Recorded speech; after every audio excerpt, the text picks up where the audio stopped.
Армысыздар, құрметті көрермендер. Бүгінгі біздің таныстыратын әрпіміз Е әрпі. Е әрпінің латын графикасындағы нұсқасы былай жазылады. Е. Жазылуы да, дыбысталуы да бірдей.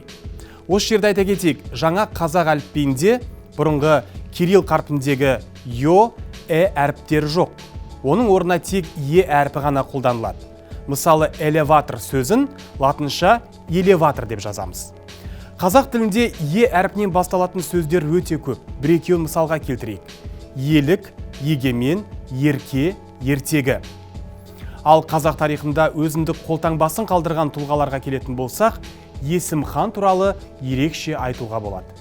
Есім хан 1598-1628 жылдары қазақ даласын басқарған қолбасшы батыр. Ол Жәнібек ханның ұрпағы болып саналады. Шежірені тарқататын болсақ, Жәнібек ханның 9 ұлының бірі Жәдік сұлтан, одан Шығай хан, ал Шығай ханның ұлдарының бірі Есім хан. Шығай ханның 12 ұлы болды, ал хан тағына келіп, қазақ елінің саяси тізгінін қолдарына ұстағаны екеу, олар Тәуекел хан мен Есім хан. Анасы Шағатайлық Яқшым бике, жақсы бике болуы да мүмкін дейді тарихшылар. Есім ханның толық аты жөні Ес Мұхаммед. Кейбір тарихи деректерде Иш Мұхаммед деп те айтылады. Кейіннен бізге жеткен мәліметтер бойынша Ишим, Ашим, Есим, Есім түрінде кездеседі. Есім ханды зерттеген Қадырғали Жалайыр Есім хан 1560 жылдары туған болуы мүмкін дейді. Бірақ нақты мәлімет жоқ. Тарихта Есім ханның аты ағасы Тәуекел ханмен тығыз байланысты айтылады. Себебі Тәуекел хан ең беделді атақты сұлтандардың бірі болатын. Бұхараға шабуыл кезінде ауыр жарақаттанып, көп ұзамай Тәуекел хан қайтыс болып, таққа Есім хан отырады. Жалпы алғанда Шығай ханның ұлдары Тәуекел ханның қайтыс болуы мен Есім ханның саяси билікті қолына алуы қазақ елі тарихында бір дәуірдің аяқталып, келесі дәуірдің басталғандығын көрсетеді. Есім хан сонымен қатар тарихта еңсегей бойлы ер Есім деген атпен де қалды. Оған бұл атақ 1598 жылы ағасы Тәуекел ханмен бірге Мауреннахрға жасаған жорықта ерекше көзге түскен үшін берілген дейді.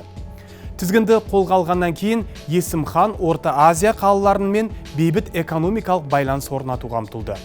Қазақ хандығын бір орталыққа бағындыруды көздеді. Ол жаңа талаптарға сай, жаңа әдет ғұрып заңдарының жинағын өмірге енгізді. Бұл заң Есім ханның ескі жолы деп аталды. Бірақ кез келген істе қарсы тұратын күштер пайда болады. Есім ханның қазақтарды бір орталыққа бағындыру саясатына қарсы болған сұлтандар қазақ хандығын бөлшектеуге тырысты. Жәнібек ханның 9 ұлының біреуінен тараған ұрпағы қазақ сұлтаны Тұрсын Мұхаммед Есім хан билігіне қарсы бүлік бастайды. Бұл Есім ханға өте ауыр соққы болып тиеді.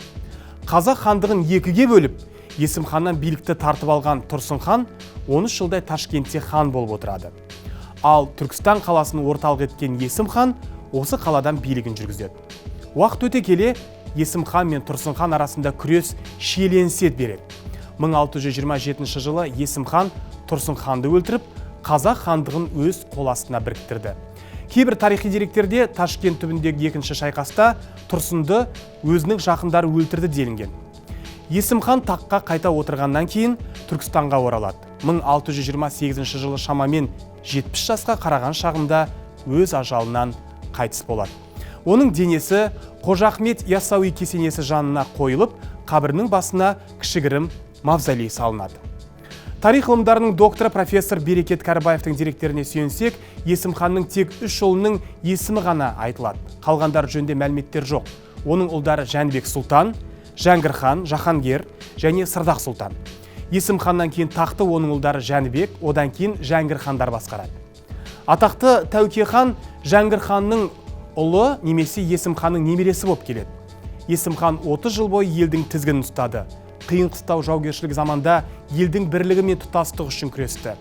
Есім хан билігі кезінде қазақ елінің астанасы нақтыланып, бұрынғы Яссы қаласы Түркістан деген жаңа атауға ие болды.